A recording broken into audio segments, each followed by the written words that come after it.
UK student visa apply करते हुए आपको किस स्टेज पे कौन से डॉक्यूमेंट्स की रिक्वायरमेंट होगी, आपको ऑफर लेटर अप्लाई करने के लिए यूनिवर्सिटीज़ में कौन से डॉक्यूमेंट चाहिए, आपको यूनिवर्सिटी से कैश लेटर लेने के लिए कौन से डॉक्यूमेंट चाहिए, और एम्बेसी स्टेज पे एम्बेसी में वीज़ा अप्लाई करने के लिए आपको कौन से डॉक्यूमेंट्स रिक्वायर्ड होंगे, आज यही हम इस वीडियो में डिस्कस करने जा रहे हैं।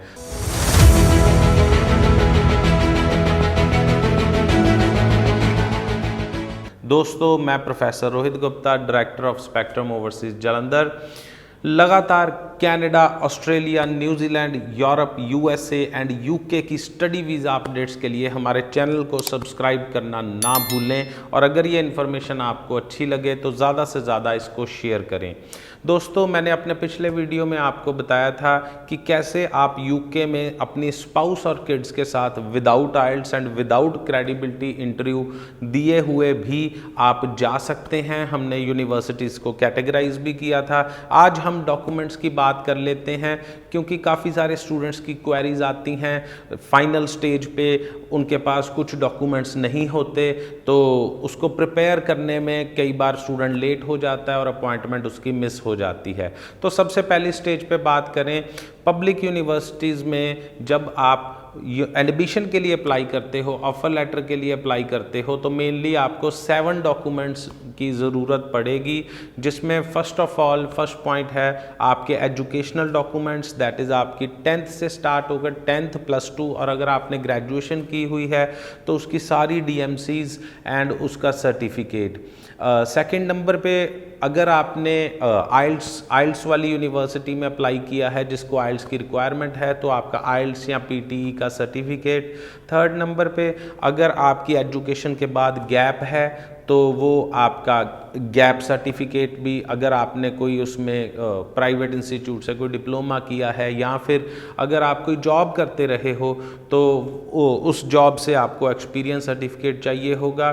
फोर्थ पॉइंट पे आपकी SOP, that is statement of purpose. Statement of purpose is also very important for admission in UK universities. इसमें स्पेक्ट्रम ओवरसीज़ के जो एक्सपर्ट SOP राइटर्स हैं वो स्टूडेंट्स की हेल्प कर रहे हैं, right.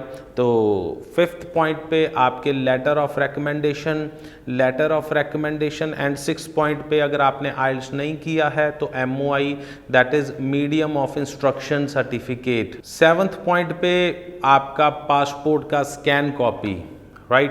These are the 7 documents which are required for admission in public universities.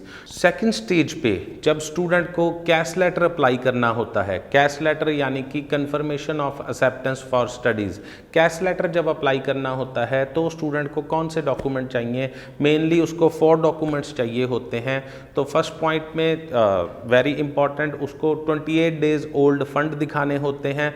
तो स्टूडेंट को अपनी या अपने स्पॉन्सर की 28 डेज ओल्ड बैंक स्टेटमेंट वो चाहिए होगी, राइट। बैंक स्टेटमेंट ऑनलाइन मत डाउनलोड करो, बैंक स्टेटमेंट अगर ऑनलाइन डाउनलोड की भी है तो उस पर बैंक में जाके स्टैम्प साइन होना ज़रूरी है। सेकंड उसको बैंक बैलेंस सर्टिफिकेट चाहिए होगा। कई सारी यूनिवर्सिटीज़ का बैंक बैलेंस सर्टिफिकेट का अपना फॉर्मेट है, तो उसी फॉर्मेट में बैंक सर्टिफिकेट लेना चाहिए।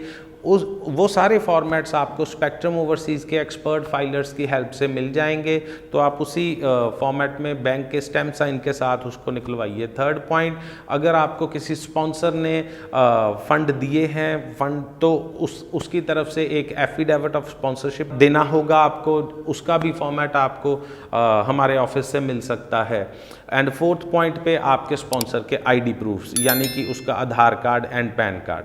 नाउ ये आपको इन डॉक्यूमेंट्स के साथ आपको कैश लेटर मिल जाएगा। नाउ हम फाइनल स्टेज, दैट इज़ जब आप वीज़ा अप्लाई करते हैं यूके एम्बेसी में, तो which is the most important stage, तब आपको कौन से डॉक्यूमेंट चाहिए। मेनली इस स्टेज पे 10 ऐसे डॉक्यूमेंट्स हैं जो आपको रिक्वायर्ड होंगे। फर्स्ट जो डॉक्यूमेंट्स हैं दैट इज़ आपका ओरिजिनल पासपोर्ट, आपको ओरिजिनल पासपोर्ट साथ में ले जाना होगा। सेकंड डॉक्यूमेंट दैट इज जब आप वीज़ा यूके का वीज़ा एप्लीकेशन फॉर्म भरते हैं तो एक चेकलिस्ट जनरेट होती है, तो उस चेकलिस्ट का प्रिंट आउट लेके भी आपको साथ में जाना होता है। थर्ड डॉक्यूमेंट दैट इज़ आपकी bank statement and bank balance certificate, जो आपने कैश लेटर के लिए यूज़ किया था बट उसको न्यू डेट्स के साथ आपको दोबारा निकलवाना होगा with bank stamp and sign. Fourth document that is आपके सारे एजुकेशनल डॉक्यूमेंट्स एंड अगर आपने आइल्स के साथ एडमिशन, पीटी के साथ एडमिशन लिया है तो आपका आइल्स एंड पीटीई का सर्टिफिकेट। फिफ्थ, अगर आपके स्पॉन्सर ने आपको फंड दिए हैं तो एफिडेविट ऑफ स्पॉन्सरशिप आपको लगाना होगा।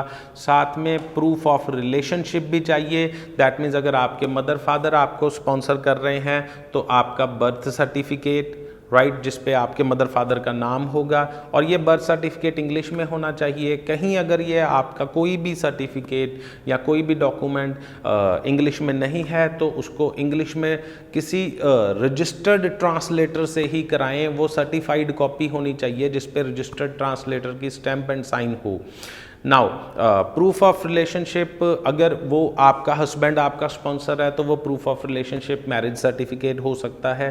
नाउ नेक्स्ट डॉक्यूमेंट पे मूव करें, आपकी embassy fee receipt, then you need your medical certificate, आपको मेडिकल करवाना होता है।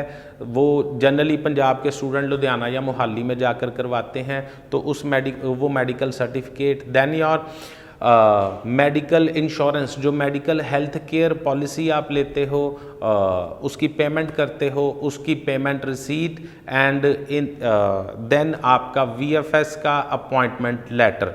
तो ये सारे डॉक्यूमेंट्स थे जो आपके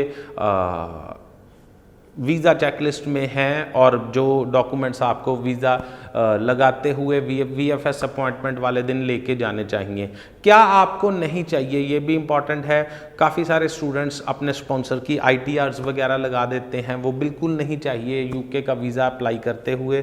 या फिर आपको एसओपी की रिक्वायरमेंट नहीं है, या फिर जो गैप प्रूफ हैं वो आपने एम्बेसी फाइल में नहीं लगाने की ज़रूरत है, बिकॉज वहाँ सिर्फ एजुकेशनल डॉक्यूमेंट्स और आपके आइल्स वाले प्रूफ ही काफ़ी हैं। So this is the information from my side from today. I hope अब आपकी डॉक्यूमेंट के रिगार्डिंग सारी क्वेरीज सॉल्व हो चुकी होंगी and stay tuned for more updates of UK study visa. आने वाले वीडियोस में हम काफ़ी सारी इंपॉर्टेंट इन्फॉर्मेशन आपको यूके स्टडी वीज़ा के रिगार्डिंग देने जा रहे हैं। सो स्टे ट्यून्ड और हमारे चैनल को सब्सक्राइब करना ना भूलें। Thank you.